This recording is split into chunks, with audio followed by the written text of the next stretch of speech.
Welcome to Friends of the Word. This is Father Louis Scurti.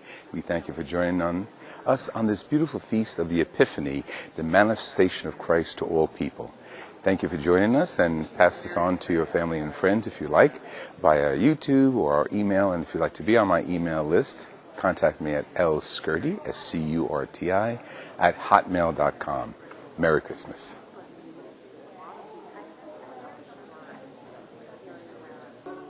The Lord be with you. A reading from the Holy Gospel according to Matthew.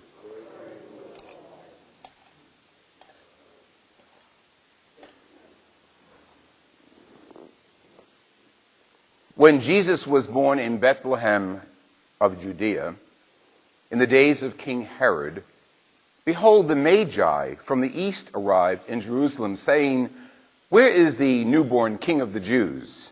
We saw his star at its rising and have come to do him homage." When King Herod heard this, he was greatly troubled, and all Jerusalem with him. Assembling all the chief priests and the scribes of the people, he inquired of them where the Christ was to be born. They said to him, "In Bethlehem of Judea, for thus it has been written through the prophet, and you, Bethlehem, land of Judah, are by no means least among the rulers of Judah. Since from you shall come a ruler who is to shepherd my people Israel." Then Herod called the Magi secretly and ascertained from them the time of the star's appearance. He sent them to Bethlehem and said, "Go and search diligently for the child. When you have found him, bring me word, that I too may go and do him homage." After their audience with the king, they set out. And behold, the star that they had seen at its rising preceded them, until it came and stopped over the place where the child was. They were overjoyed at seeing the star, and on entering the house, they saw the child with his mother. They prostrated themselves and did him homage. Then they opened their treasures and offered him gifts of gold, frankincense, and myrrh. And having been warned in a dream not to return to Herod, they departed for their own country by another way. The Gospel of the Lord Jesus Christ.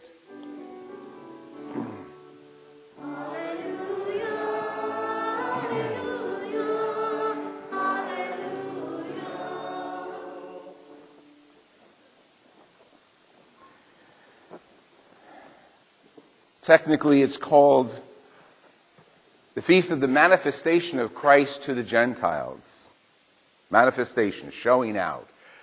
And as we heard in the scriptures from the prophet Isaiah, as the people are returning to their homeland that was destroyed, they're being given hope, even though what they see is hopeless looking. And we heard from Paul's letter to the Ephesians about not being, it's attributed to Paul, was written after Paul actually, about the manifestation of Christ is not just to the Jews, it's for all people, the Gentiles. Of course, Paul is called the apostle of the Gentiles. We hear from Isaiah the numbers of people from all over the world that eventually will come and be part of the kingdom of Israel, and how glorious that will be. And of course, Matthew's beautiful gospel of this Magi coming from the east. So there's many themes we can search on today and react to. The themes of the gifts. First gift is frankincense. I'd love to talk about that theme. People usually hear me coming during the feasts of Advent and Christmas, and they start coughing and they move to the back of the church, and then they come up forward and be regular because we're Catholics. You think I use incense? That ain't nothing compared to the Vatican. Where I was there Christmas Eve, they have two big censers, and they march up and down the aisles of the Marron. You couldn't see the Pope, but I did. Anyway, not name dropping, but after all. So with all the themes that we have in reference to this manifestation of Christ to the Gentiles, the Magi, the gifts, the throngs of people that will come to the kingdom, there's one theme, and I think it's so simple. And I think it's the theme that we can lead with. Because I don't know if you're going to be too enhanced and too inspired by gold, frankincense, and myrrh. I don't know if you're going to be too turned on by a rebuilt Jerusalem in the time of Isaiah.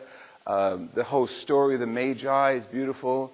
Paul's concerned that we not separate from each other, but we open our doors and our lives to each other. We know that's our Christian mission. But there's one element, a simple element, that we all presume that is so important, that comes out just marvelously well today, and it's the element of faith. You might say, wow, we're here because we have faith. Real faith. Faith from the perspective of Mary, whose kid was being attacked practically. Faith from the reputation of Herod, who was going to kill all the holy innocents because he was after that one kid who was going to be born as the Messiah. And yet faith in Joseph and Mary to protect their child and bring that child to some place, some home, where eventually the Magi went to them. Did they follow a star? Was it a nova? Was it constellations? Let's not get caught up into science, because science is under the auspices of God. So whatever proof that we want, or scientific discovery or research that we prefer undertaking, enjoy yourselves. Enjoy it. Find out what the myrrh is all about. Find out what gold is all about. Find out all those wonderful things, the astrological charts that the Magi follow. It's fine, but God is the one in control. In all things. In every element of our lives, He's the one whose voice we hear. And God is the one we're following. And as Paul is telling us from this letter of the Ephesians attributed to him, that he was revealed, the message was revealed to him as he was thrown off his horse. When Christ appeared to him and says, "Why are you persecuting me? Who are you, sir?" "I am the Christ." And when you're persecuting people, you're persecuting me. And what does Paul and his successors do with that? They follow it as an element of faith. They're going to hold on to Christ. They're going to hold on to what Christ means to them. Mary, poor thing, up and down. When the baby is eventually presented in the temple, swords are going to cut your heart open, Mary. When the angel of Annunciation appeared to her, "Your will be done." She had no idea. Faith. Here the element of faith, put it into our own lives, the element of faith. That what's coming tomorrow and what's coming this afternoon and what's coming down the line, we don't know. Nor did Mary, nor did Paul on his way to Tarsus, nor did Matthew as he composed this beautiful gospel. And definitely the Magi, the astrologers, the kings, whatever you want to call them, those phrases are because of the beautiful reading from Isaiah, dromedaries from the east and camels and kings. So they say maybe the Magi, maybe the astrologers, maybe there were 3, maybe there were 100, who knows how many there were, it doesn't matter, it's not an element. But the element of faith, that they're following their star. Forget that star in the sky. They're following their star of faith. They're following their star of hope. And even when they're confronted by Herod, who had no good intentions, even then, they held on to the faith that they had in the God who was revealing one day at a time what the manifestation of His Son to all people would be like. Faith. When I preach, you know, I preach what I believe and I don't preach what I don't believe. So when I'm talking to you and I'm sharing faith, I take it from the perspective of God speaking to all of us. God opening up one page after another of the lives that we have in front of us. And we don't know what the next page will be. We don't know what the next experience will be. Whether it's illness, whether it's catastrophe, whether it's joy. We don't know it.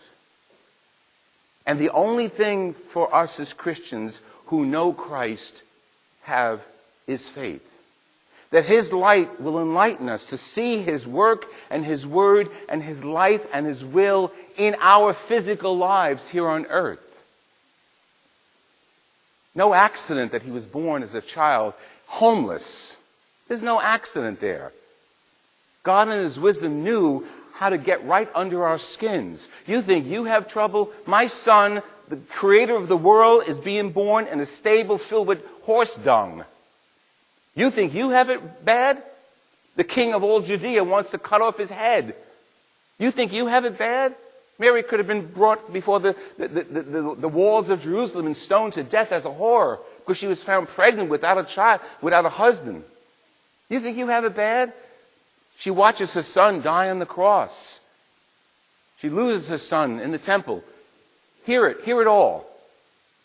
It's important that God has manifested to us his greatest gift, his son. And what do we do so often? We make up for it. We give gifts to each other. We forget, wait a minute. The gift is Jesus. He's the gift. He's the insight. He's the foundation of our being. Without our continuous belief and holding on by prayer and renewal of that belief in that Jesus Christ, everything's a mess. And everything will fall apart around us. And we'll fall apart with it. But with faith, we follow the star. With faith, we go to the child. With faith, we follow Paul as we manifest our faith to non-Christians, non-believers. With faith, we can see what the eyes of Isaiah, the third Isaiah, who wrote that section of Isaiah, says, this looks like a world of dreariness, a world of clouds, but God will rise up. And God will raise you up in the middle of all that. He will give you light. He will give you energy. Stay with him. Hold on to him. Don't let go. People will be impressed with your faith. They will come from all over the world because you went back to a city that was destroyed and you rebuilt it. Not the physical bones and hardware of a city. You built it from the soul. Your faith. And that's what he's doing to us today, reminding us that each day of our lives is a challenge. Each day of our lives is a challenge, and none of us are spared. Years ago, in 1990 or something, I had a burn accident at the college, and I was in St. Barnabas Hospital for a month, and my nephew, who was early in college at that point, came and he said to me something very interesting. He said, Uncle Louis, how did this happen? So I told him, the flu closed, and I put it in my hand to open up the flu and burn, blah, blah, blah.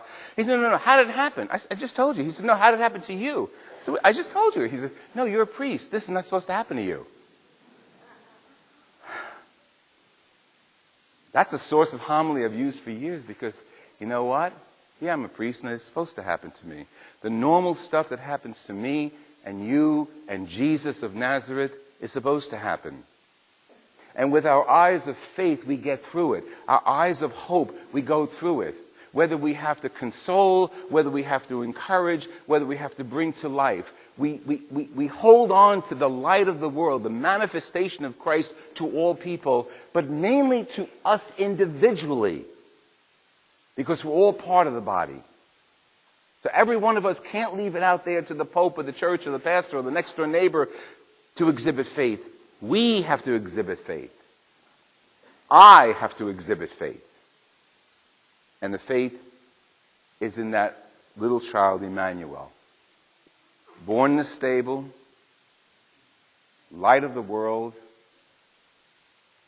destiny for all of us.